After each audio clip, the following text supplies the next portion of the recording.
teachings of Rabbi Ephraim Sprecher, Dean of Students at Diaspora Yeshiva on Mount Zion, Jerusalem. Why is this Shabbos called Shabbos Bereishis? Next week is not called Shabbos Noach, is it? Or the week after Shabbos Lech Lecha? Ma Nishtana Shabbos Bereishis is the only Shabbos called Shabbat Bereshit. This Shabbos we all get a new beginning. So it's Shabbos Bereishis, not Shabbos Noach, Avi. And therefore only this Shabbos is called Shabbat Bereishis. Bereishis bara. If you look at the, you don't have the Chamoshim, the Torah begins, in the beginning God created. Bara is Lashon Avar. Bara, he created the universe. But if you look at the Haftorah that I'm going to read this Shabbos, the Haftorah says, Boreh Hashemayim. Boreh. Because creation is an ongoing process. God created 6,000 years ago, approximately. But Yeshayahu tells us, no, it's on and on and on. Boreh Hashemayim va'aretz. God continues to create heaven and earth. In other words, every moment God creates anew. And therefore we make a bracha oseh masa bereshis. Thunder or lightning you see in the Niagara Falls, then you say oseh masa bereshis. Not asa, oseh, he's doing it now, he's doing marvelous. Oseh yam hagadol. He makes the great Mediterranean. And therefore Yeshayahu says boreh in the present. Creation began 57, 80 years ago. But every day God creates creation anew. The world is not an automatic pilot, and that's what Yeshayahu tells us in the Haftorah. Bereishis is an amazing Zohar on the word, the first word in the Torah, Bereishis. The Zohar says something amazing. Bereishis b'chokhmah. When the Torah says God created Bereishis, God created the beginning, the Zohar says he created the beginning b'chokhmah. What does that mean? With wisdom. Well, isn't that obvious? So it's an amazing Zohar, 2,000 years before Albert Einstein. The Zohar quotes a pasuk in Psalm 111, Reishis Chochma Yiras Hashem. Here you have the word Bereishis. In Psalm 111 you have the word Reishis next to the word what? Chochma. So Bereishis means b'chochma.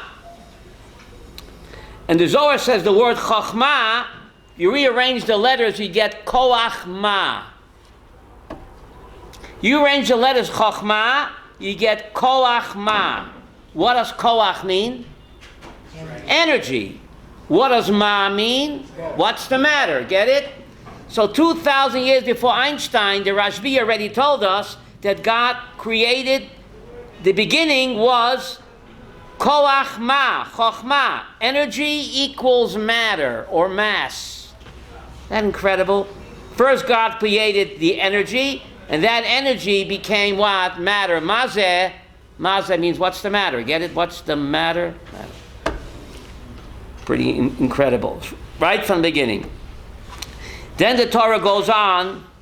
It's just amazing. The Torah describes heaven, and God created heaven and earth.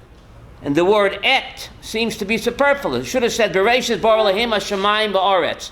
What's the word et? Bereishis bara Elohim, God created the heaven and earth. What's the word et, Avi? How do you translate et in Hebrew, in English? The heavens and the earth.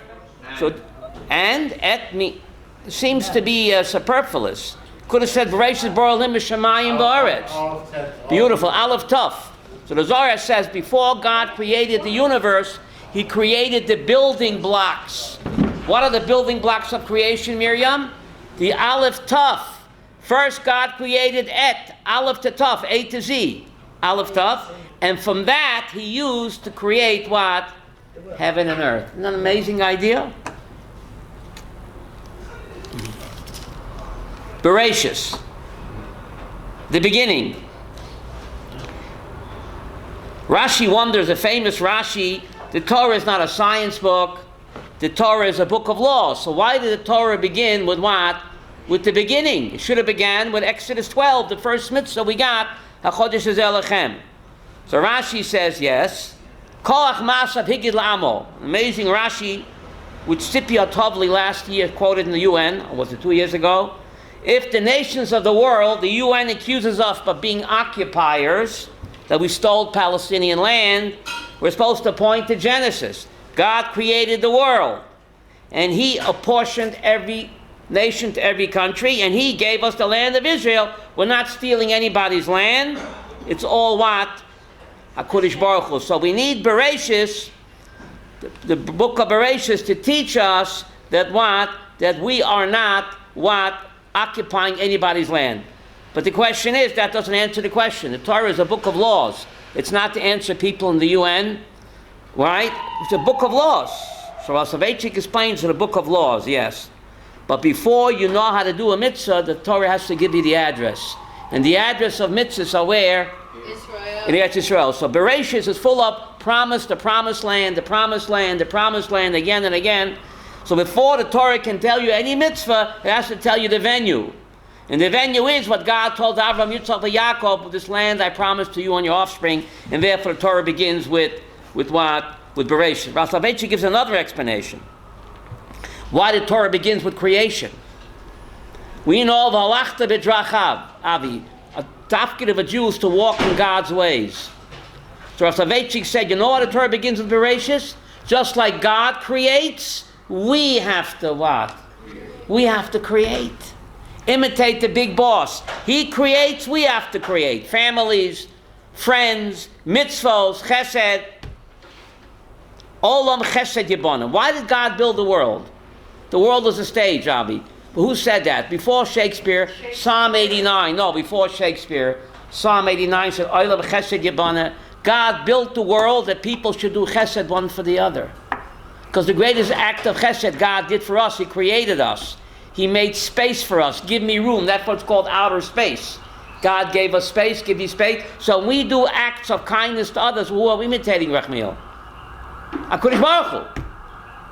And that's the greatest mission a human being can do, is to imitate HaKadosh Baruch Hu. So that when you give to someone, time, money, charity, a smile even, you're imitating God. Olam chesed yibaneh. So God built the universe as a stage that people should what? Do chesed one for the other. Imitating HaKadosh Baruch Hu. Then the Torah goes on, and it's a strange verse. In Genesis 1:16, God made the two great lights. He made the two great lights. The big light, the sun, to rule by day, and the small light, the moon, to rule by night. So the Talmud in Chulin says a contradiction. First of all, God created the two great lights, same size. And then it says what? A big light and a small light. So Rashi quotes the Gemara in Chulin, that first God created what? The sun and the moon the same size. And then the moon complained. It's not possible for two kings to share one crown. So God said, you're right, diminish yourself. Wow. So what's the message? The last time, if you really hear the moon complaining, you got to take a pill and lie down. When was the last time you heard the moon complaining? This is a metaphor. You have to know that all Agadah Gemara is metaphor. We have to know that from the get-go. We're starting over now. Ramban tells us, and not just him, the Maharsha and the Vilna Gaon, and that the Talmud consists of two parts, Avi, halacha and Agadah. Only the halachic part of the Talmud must be taken literally.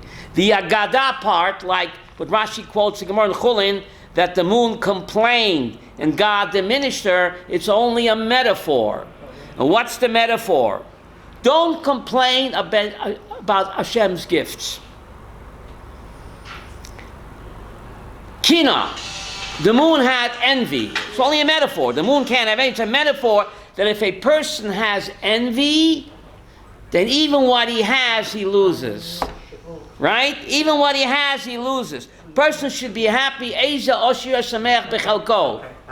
Happy what you have in life. That's some physical possessions, to be happy. To be happy with your spiritual possessions in life, that's wrong. There you have to be greedy. You want to do more mitzvot, more ma'asim tovim. It's a metaphor that jealousy is the root of all evil, all sins. Therefore, you have jealousy in the Ten Commandments. says don't be jealous, don't murder, don't commit adultery. I understand adultery and murder are in the top 10, but what has jealousy got to do with it? Why is it up there? So Ibn Ezra says because jealousy, envy, if it's not controlled, if it's not checked, it can lead to what? Murder and adultery. Yeah. So therefore, the root of all evil is kinah. So the Torah is teaching us the moon is a metaphor for people that are jealous of what the other guy has. Be happy what you have. In physical possessions, be happy. In spiritual matters, Rachmiel, be greedy. Right? Kinah sofrim tar bechachma. But in physical possessions, be happy what you have. Otherwise, you'll lose even what you have. Right? And unhappiness is the root of all evil, of envy, complaining. You see that in the Garden of Eden. Adam and Chava had it all. They could eat every single tree. It was a smorgasbord of trees. But they had a bad hair day because they were focusing what? On the one tree that they couldn't eat. What about all the delicious trees that you could eat? No. That's the Yetzer Hara. You can't enjoy what you have in life because you always focus what you don't have. So that's the root of all misery of mankind. And that was the problem of what? Of Adam and Chava in Gan Eden. They couldn't appreciate what they had because they focused on what they can't have. And in the last 6,000 years, human beings have this tendency, They're self-restricted. right? To focus on we have so much in life. You have so much in life. Why can't you be happy with what you have? Just coming out of the Chagim. The Mishnah says in Sukkah, someone didn't see the Nisach HaMayim b'Chag, never saw joy in his life. What's the big deal? You take some water and you pour it on the altar. And they all went wild with joy. Joy to the world. What's the big deal of it? Water. People take it for granted, right? It doesn't cost you any money, right? Unless you buy my mineralim, right? But the focus is to appreciate what we have in life. Even you open up the faucet, you have water. That's also a joyous event. You have to pay for it. Why do you have to pay for it? But it's available. So the purpose is to appreciate whatever you have in life, even what you think is insignificant. That's from Gihon Spring. But that's right. And that was the great joy of the water, mayim. Mayim is plural. The word mayim is plural. Why? And the word chayim is plural. You say, there's no word for water in Hebrew or for life. It's waters and lives. Because mayim represents what? Physical water. Just like the body can't live without physical water. The soul can't live without the mayim shel Torah. Remember the movie, The Walking Dead, Avi? There's a lot of walking zombies out there.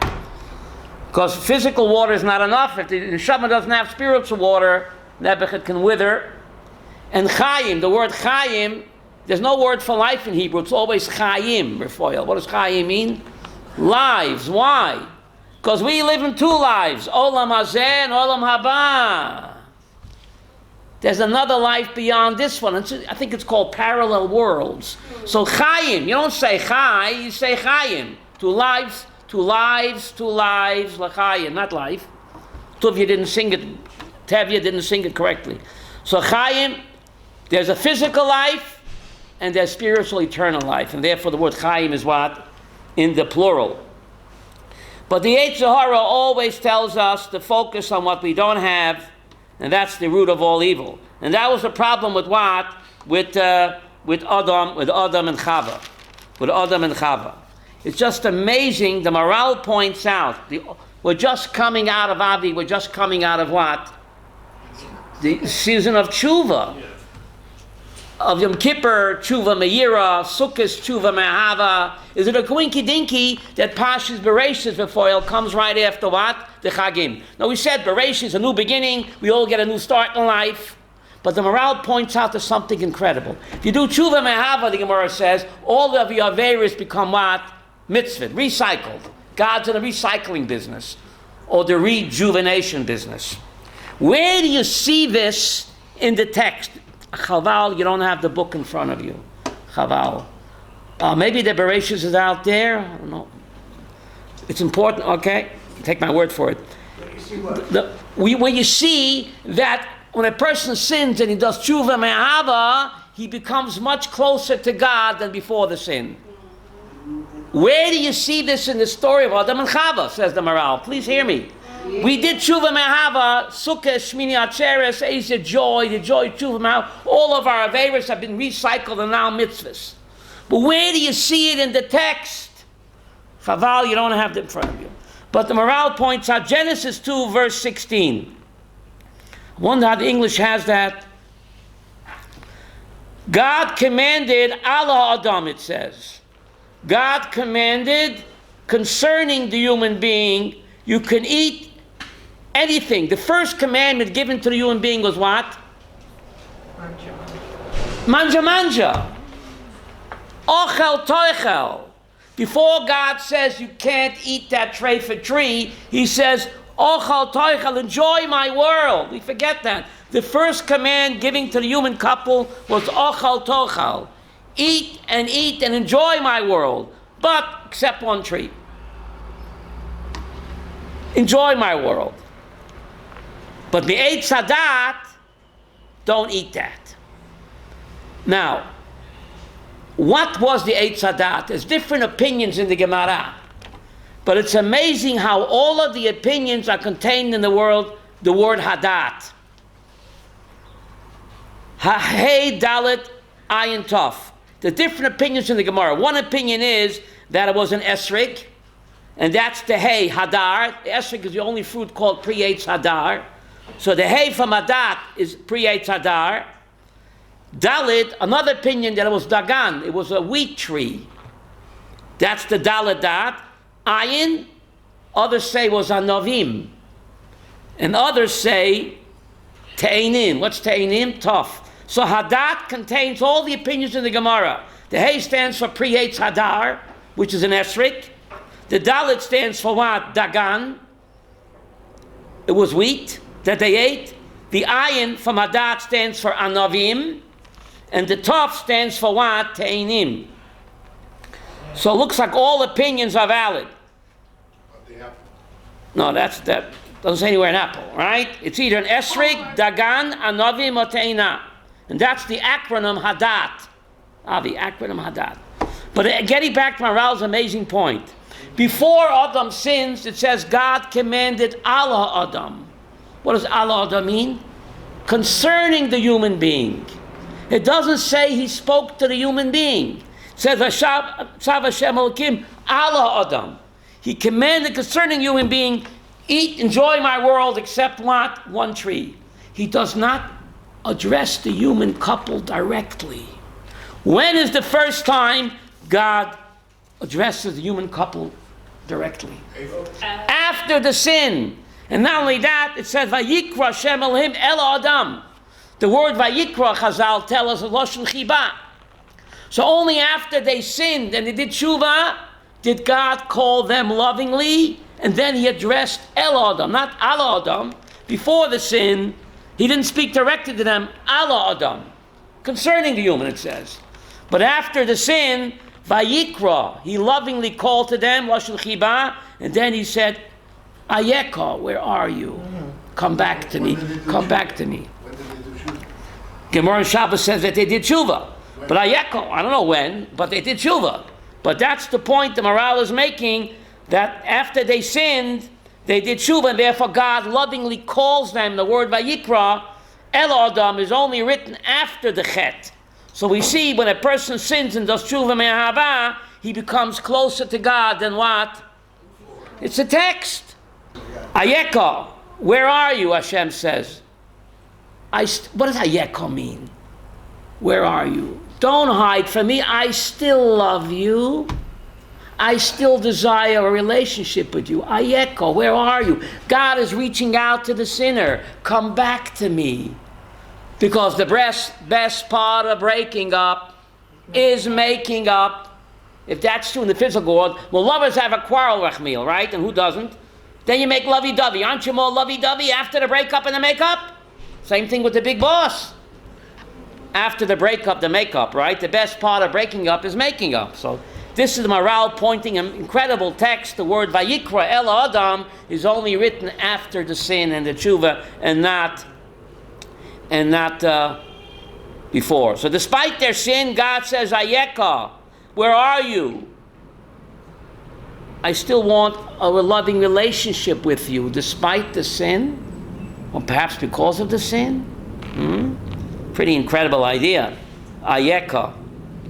So after 120, God will ask us, Ayeka, right? Where are you? I still want that kesher. It's amazing Zohar. The Zohar points out, though they sin, right? And they make themselves the latest of fashion, fig leaves, right? They make themselves fig leaves, it says. And then it says God made for them kosnas or, jackets of leather, and he clothed them. Now question number one, why did God have to make them jackets of leather? They already wore the latest fashion fig leaves. And it says God fashioned them leather remember the fans, leather jackets? And he says he clothed them.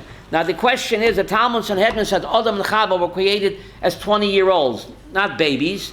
Why did God have to clothe them, and why, tell me? Lord and Taylor, I'm not joking. The guy who opened up a shop, Lord and Taylor, there was a Yidel from Poland, and he called the shop Lord and Taylor. It's not a joke, Lord, because the first tailor was the Lord. He made beautiful jackets for whom? Adam and Chava. And then it says he clothed them. The Zohar says why? Rachmiel, they were not babies, they were 20-year-olds, they were created. So why did God have to clothe them? Says the Zohar, when you clothe somebody, Daniel, you have to embrace them. So even after they sinned, God lovingly embraced them. You're still my child. And he demonstrated that by loving them, clothing them. But the question is, why did he have to clothe them? They were already wearing what? Fig leaves. So there's an amazing medrash, Rameir's Sefer Torah, the word or, our Torah, it's spelled or with an ayin, which means what? Leather. Rameir's Sefer Torah, the word or is spelled with what? An aleph. That's light. Light. He clothed them with jackets of light. What does that mean? They were exposed, not just physically. So, physically they were clothed, but their godly soul was ashamed. How do you say that in English? Ashamed. So God lovingly clothed the soul with a garment of light, or with an aleph. Physically they were clothed, but the godly soul was exposed. So God lovingly what? Clothed them with garments of light, because they did tshuva, turning their sin into a wind. It's amazing how this whole parsha, if you read between the lines, is all talking about tshuva me'ahava, right? If you read between the lines, you're going to see that, tshuva me'ahava. Then HaKadosh Baruch Hu drives the human couple out of Gan Eden. He drives them out of Gan Eden. Why does he do that? Yerida letzorech aliyah. Now tshuva is not a free lunch, Avi. It's not a free lunch. You have to go into exile to do tshuva. Amazing why Sukkot comes right after Yom Kippur. Sukkot commemorates the Ananei HaKavod, Avi, right? We got the Ananei HaKavod in Nisan, not in Tishrei. You should be sitting in a sukkah when? Pesach time. And asking the Manishtana in the sukkah. So why did we sit in the sukkah right after Yom Kippur? So my great-great-grandfather, Meir Soska, says something amazing. He says, the Rambam says that a person does tshuva, the tshuva process is not complete unless a person goes into exile. How do we know? Adam and Chava did tshuva, they went into exile. That's part of the tshuva process, Avi. So, therefore, God places sukkahs right after Yom Kippur. It says, my Bnei Yisachar, my great-great-grandpa, God will accept that as my symbolic exile. After Yom Kippur, I leave my fancy home, and I sit in a frail little hut with mosquitoes and bees and sun and rain, and God will accept that as what, Miriam? My symbolic exile. Therefore, Sukkot comes what? After Yom Kippur, and not in Nisan when it belongs. So that's here. They did tshuva. They had to go into exile. Rabbi, Yes, why was it a sin that they ate the apple? because God, it wasn't an apple. It was either an esrog, grapes, figs. Wasn't an apple. Because God said don't eat it. What? That tree is treifa. Why can't you have a cheeseburger? It's very healthy. It's delicious. Why can't you? For them, it was a treifa tree. Daniel, the tree is treifa. Don't eat it. But everything else they could enjoy. There's so much other things that ochel toichel. Before God says don't eat that tree, He says what? Eat and eat, except that one tree. Connie, it's a test. It was a test. Who's in charge? Hashem or chas v'sholom? The human being thinks that he's in charge. It's a test.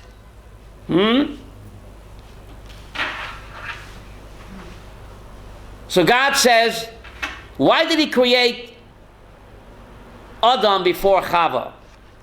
Why did He? This is not a joke. The Chaim says this. It's not a joke. Why did God create Adam first? So this is not a joke. Chaim says, because if God would have created Chava first, Adam would not get a chance to open up his mouth. Why does the chassan break the glass under the chuppah, Avi? Not the kala. The last chance to get to put his foot down. Get it? So the chassan breaks the glass. Or Chaim says, because if Chava created first, Adam wouldn't get a chance to open up his mouth.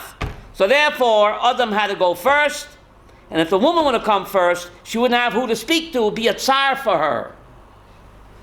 If she's created first, there's no one to talk to. She'd be mitzayer. God doesn't want to mitzayer, so first He created the man. Right? Give him a chance to open up his mouth. Now she comes along and she has what? Whom to bend the ear. Okay? So everything is done with what? Everything is done with a plan. Everything is done with a plan. And we know achron chaviv. Whatever is best is saved for last. Therefore, Jello and Avini's table come at the end of a meal. So therefore, God created what? Woman last. That's what God created the woman last, because achron chaviv, saving what? The best for last. So she's the last. Ezer kenegdo. God says, I'll create the woman to be a helper to be against him. Hello? That's what the text says, a helper to be against him. So Rashi quotes the Gemara Yavamis, Zacha, if the husband is a mensch, Ezer, she'll be a helper all the way. Loi Zacha, if he's not a mensch, kenegdoi, then she'll be against him to what? To make his life miserable. But it all depends on him. She is a reflection of what he is. You get the wife that you deserve by your behavior. If you're a good person, you get a good wife. If you're a rotten person, that's the type of wife you're going to get. My Rebbe gave a deeper explanation. Ezer kenegdo. You listening? A helper against him. A wife helps her husband dafke by being against him. What does that mean? Because only she can point out his character flaws and his moral and character defects. No one else can do that. Only a wife, because only she sees him without the mask. We're always wearing a mask. Who sees him when his hair hangs down without the mask? Who? The Bible. So Ezer Kenegder, Rapam Zatzal said, she helps him dafka by being against him. She can point out his flaws and character defects, and by doing that, she makes him a better person. That's how she helps him. Wow. She smooths over his rough edges, the flaws and the faults, by pointing it out. And therefore, Isha Gematria Musa, Rabbi Yaakov Sina, I know you like Gematria. Isha, wife in Hebrew, has the same Gematria as Musar. What does Musar mean? Rebuke. But it's the same Gematria as Devash. Honey, I'm home. Wife's job is to rebuke her husband, but it has to be done what, Miriam, in a Devash way. Otherwise, it's counterproductive. But that's her job, to rebuke her husband, thereby making him a better person. Smoothing over his rough edges. Only a Bible can do that. And therefore, the Gemara Yevamah says something amazing. The Gemara Yevamah says something amazing. I wish you had the text. Chaval, I forgot, Avi, to bring the text. It says, he called their name Adam. The end of the Parshat says, Bereishis 5, Pasuk 2, he called their name Adam. He should have said he called his name Adam. When he called their name Adam. So Gemara Yevamah says, Ishta kegufay. Only when a person is married is he an Adam. He called their name Adam. A person without a wife is a halba mensch. How do you say that in English? Half a person. Half a person. Because he has no one to what? To point out his faults, to make him a better person. So only when he's married both together is he called Adam, and not before. Vayikra Shemam Adam. Man comes from the soil, right? Woman doesn't come from the soil. She comes from man. Amen. So we come from the soil, but we have a soul. Avi, see the conflict? We come from the soil, S-O-I-L, but we also have a godly soul, S-O-U-L.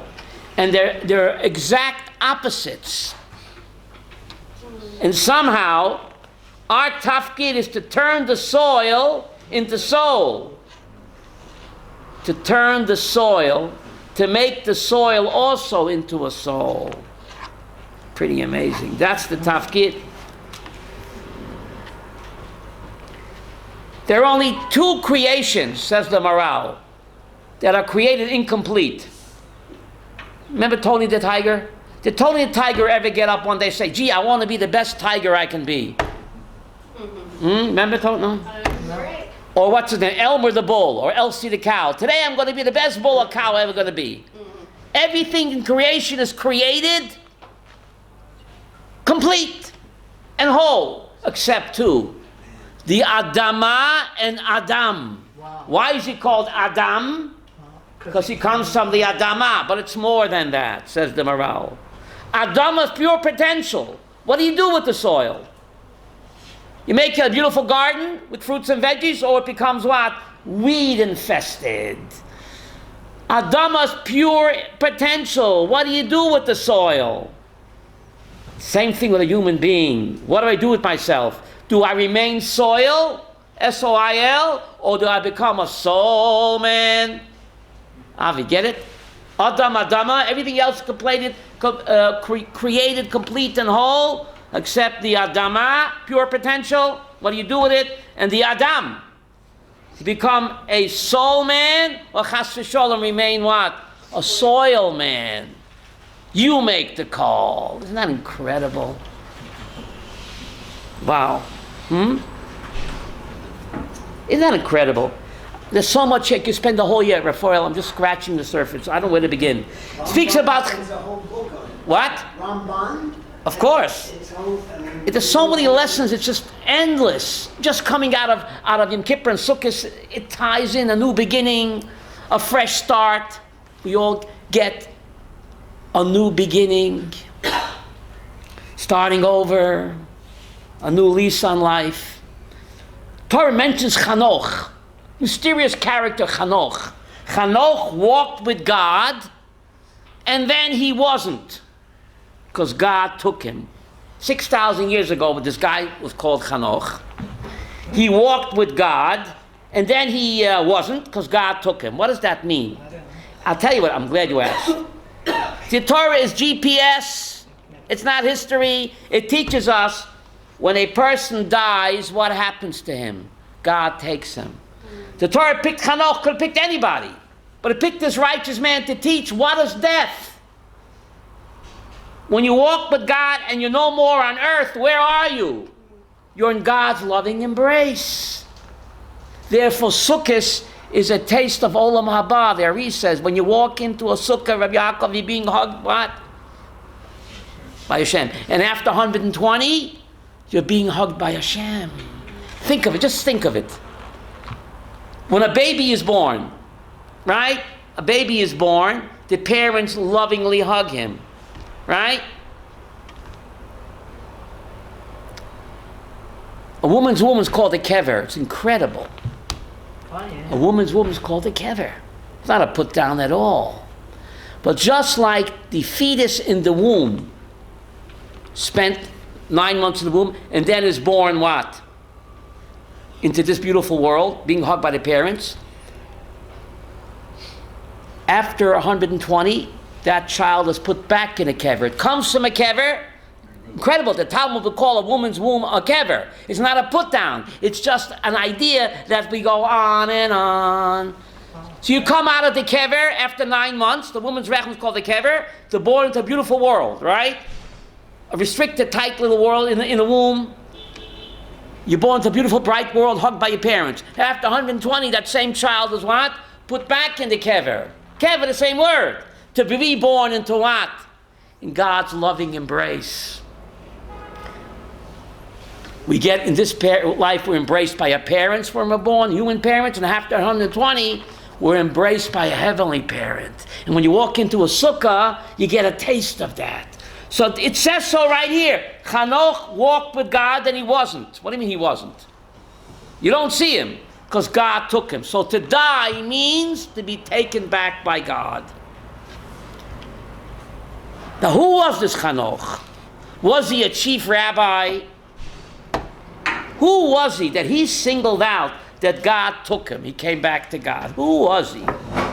Wasn't a chief rabbi. The Medrash says something amazing. He was a sandlar. How do you say that in English?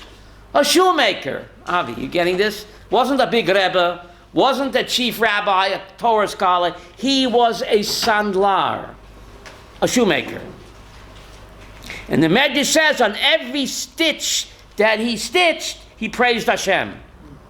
What does that mean? He sat and said Tillim as he stitched his moccasins, what? The shoes. He praised Hashem. How? He said Tillim the whole time?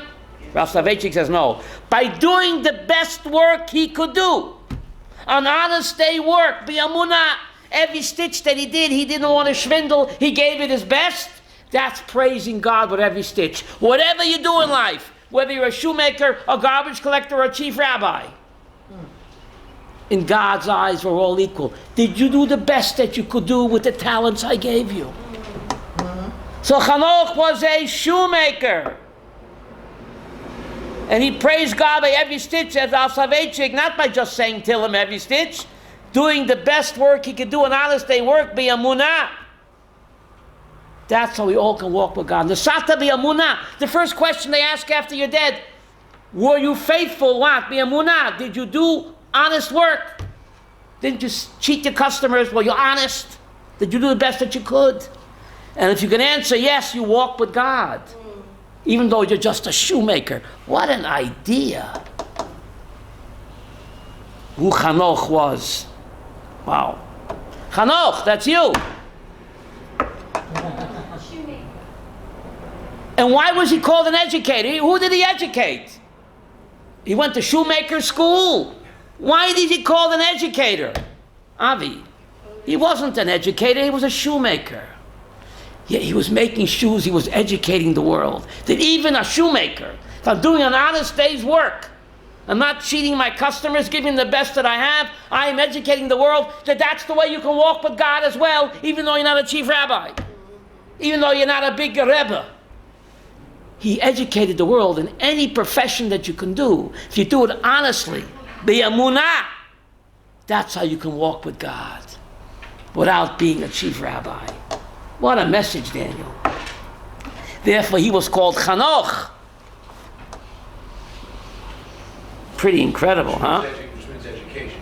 Which means, that's what it means, the educator. The educator. Beautiful. What? He educated how to make a pair of shoes. Do b'yamunah. Pretty incredible idea, right?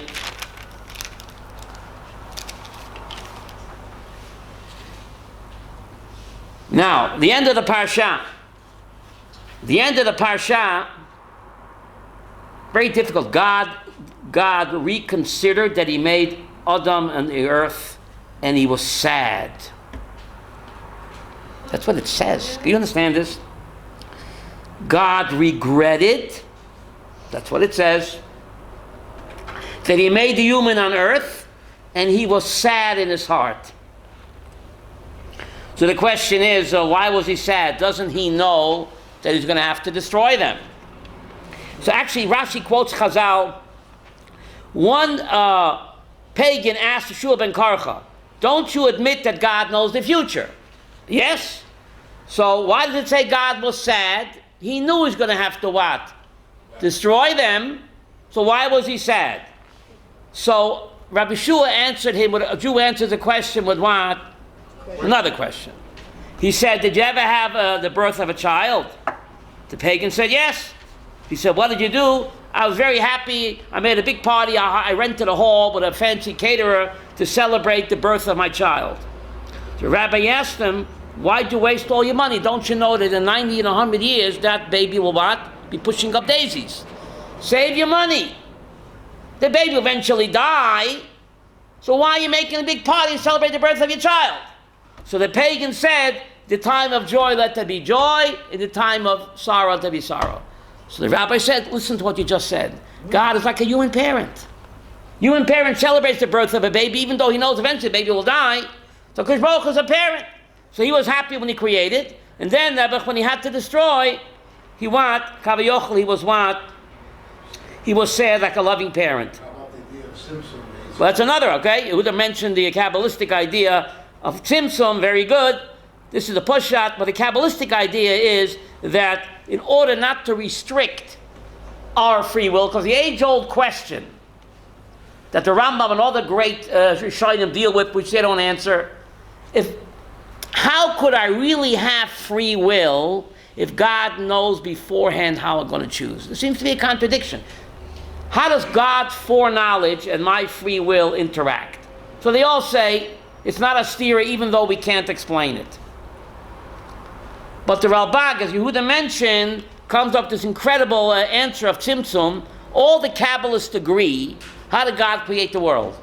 Tzimtzum. Everything was God. How could exist anything? He is all-encompassing. So all Kabbalists agree that in order to create the world, God, Kavayochel, Tzimtzum means to pull into himself, restrict and limit himself, and therefore it's called outer space. Give me space. So in order to give me space, God pulled in, restricted himself, limited himself. Otherwise there couldn't exist anything but him.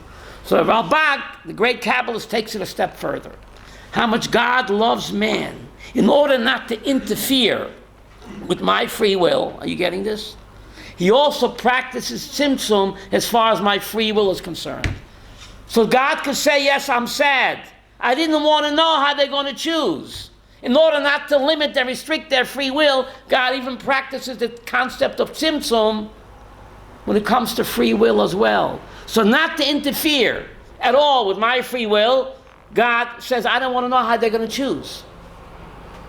And therefore he could say, yes, I'm sad, they disappointed me. They let me down.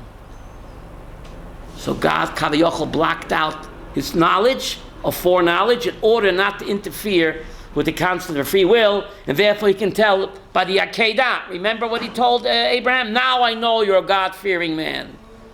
How do you learn that? Well, yesterday he didn't know. So the same idea at Tzimtzum, now I know, surprised me.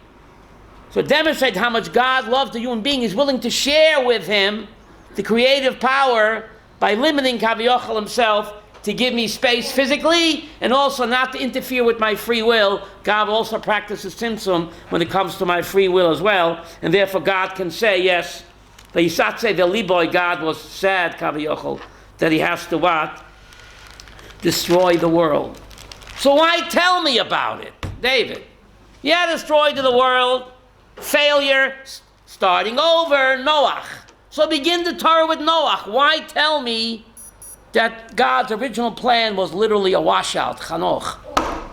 Washout, get it? Why tell me about it? Are you sitting down? So was a washout.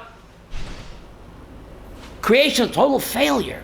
So God, why tell me about it? Says the Noam Elimelech, one of my great ancestors, something. How much God loves the human being. Are you getting this? Everybody fails in life. And sometimes you feel you just cannot get up and pick up the pieces starting over. God says, it's okay to fail. Kavayochel, look at me.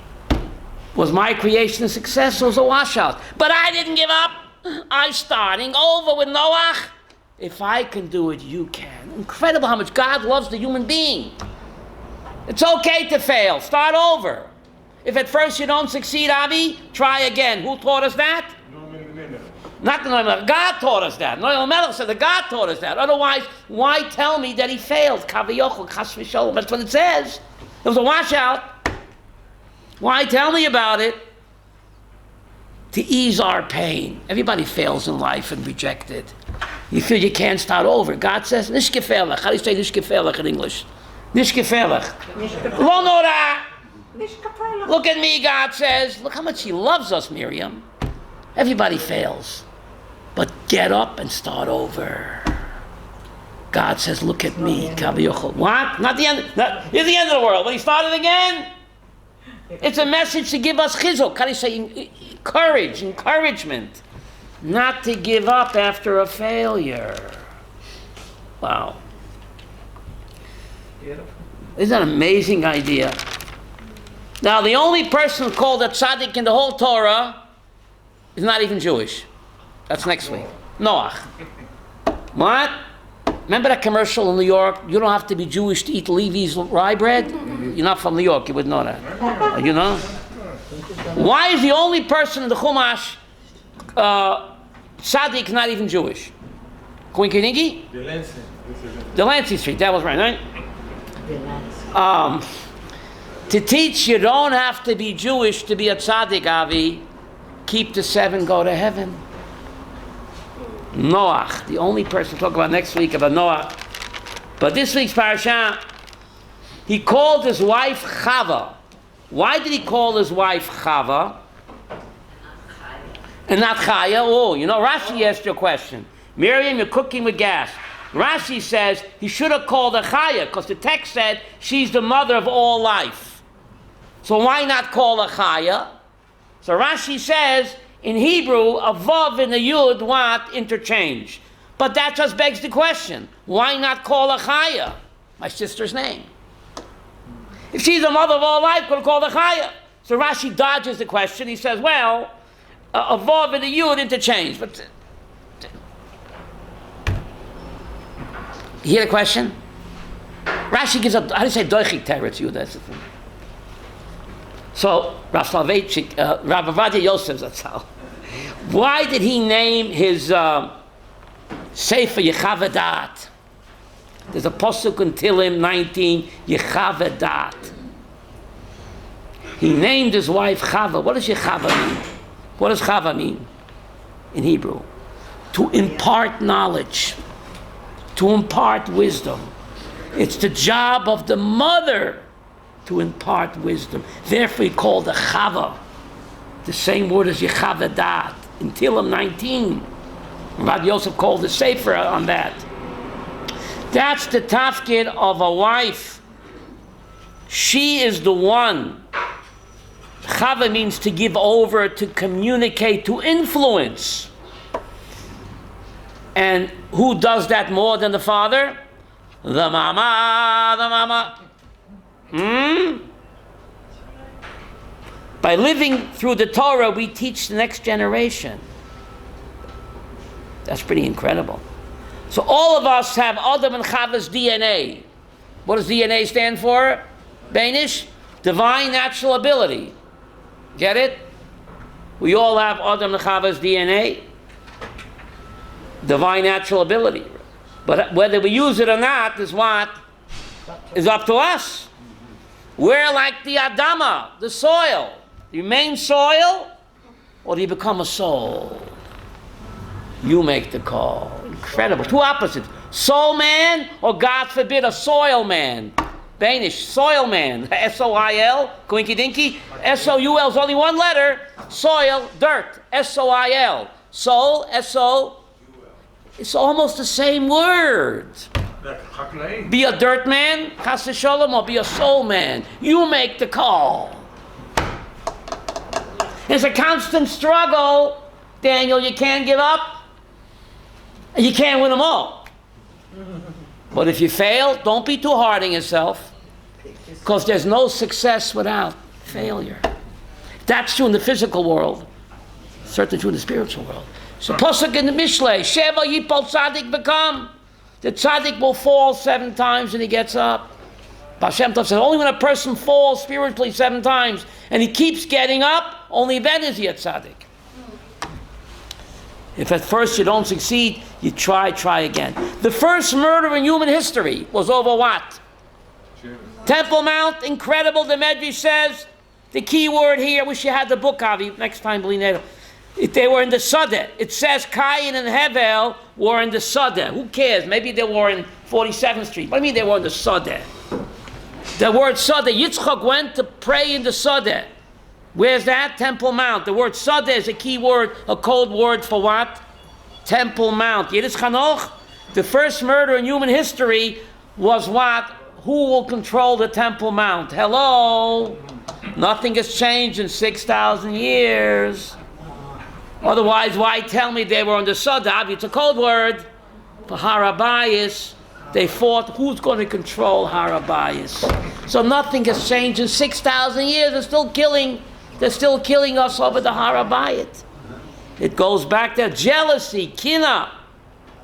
Who was the greatest mass murderer in history? More than Stalin and Hitler. Who? Cain. Didn't he kill half the human race? Yes. Cain. And his brother was Hevel. What does Hevel mean? Breath. Hevel, what? Hevel Avolim. 1 minute. We just read Koheles, didn't we, Chanoch? Did you read Koheles on Shabbos Chalamot, Chanoch? Koheles, right? He says Hevel Avolim. No, they didn't. Chabad doesn't read Koheles. What do you mean? Solomon was not a Chabadnik? King Solomon was not a Chabadnik? Huh? But it was Hevel Avolim. Vanity of vanities. It's all nonsense. Wait a minute. Koheles, take a pill and lie down. God says in Genesis 1, the Brias Tov Ma'od. Are you getting this? It's not just good, it's what? Very good. Comes along Koheles and says, what? Forget about it, it's all nonsense. Connie, never wondered. The Ramban asked this kasha. Koheles, that's why they wanted to hide the book. They wanted to hide the book. What he's saying, all creation is nonsense and vanity, when God says over and over again, it's good and very good. No? Chanoch, what's the answer? The Ramban says, what God created is Tov Ma'od, but we made nonsense out of it. Shtuyot. His creation is Tov Ma'od. What do we do with his creation? We focus on Shtuyot, dumb phones, smartphones, this gadget, that gadget, this diversion, that diversion, right? God made a beautiful Gan Eden, Chas v'sholom. Through our sins, we can turn it into what? The opposite, right? So God's work is Tov Ma'od. Man's work is Hevel Avolim, unless it's work in Torah Ma'asim Tovim. Then it becomes part of God's work. For more of Rabbi Sprecher's teachings, visit rabbisprecher.com.